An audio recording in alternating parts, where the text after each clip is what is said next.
আজ আমি করে দেখাবো আলু বেগুন দিয়ে ইলিশ মাছের ঝোল। তার জন্য আমি এখানে ইলিশ মাছগুলোকে লবণ হলুদ মাখিয়ে হালকা তেলে ভেজে নিয়েছি এবং সেই তেলে আলু বেগুনগুলোকে ভালো করে ভেজে নিচ্ছি।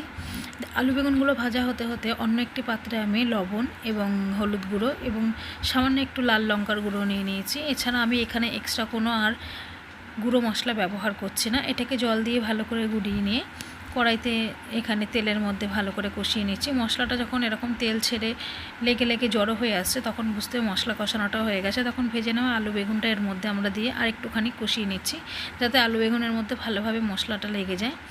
আলু বেগুনের মধ্যে ভালোভাবে মশলাটা লেগে যাওয়ার পরে তারপরে আমরা এখানে জল ঢেলে দেব এবং জল ঢেলে দিয়ে আমরা 2 মিনিটের মতন ফুটিয়ে নেব। জলটা যখন ফুটে আসবে তখন আমরা এর মধ্যে ভেজে নেওয়া মাছগুলোকে ছেড়ে দেব এবং মশলাটা কষানোর সময় আমরা এর মধ্যে কালো জিরে এবং 4-5টা কাঁচা লঙ্কা ফোড়ন দিয়ে দিয়েছিলাম।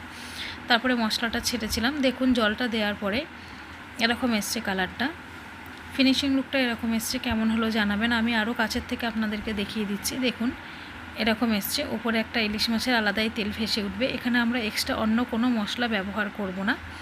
এখানে শুধুমাত্রই লঙ্কার গুঁড়ো এবং হলুদ গুঁড়ো আর লবণই ব্যবহার করব।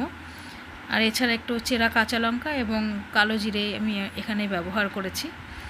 দেখুন ফিনিশিং লুকটা এরকম এসছে। কেমন হলো জানাবেন। যদি ভালো লেগে থাকে তাহলে রাজ কিচেনকে সাবস্ক্রাইব করে অবশ্যই পাশে থাকার অনুরোধ রইল এবং বেল আইকনটা প্রেস করে দেবেন যাতে সবার আগে ভিডিওটা আপনাদের কাছে পৌঁছয়।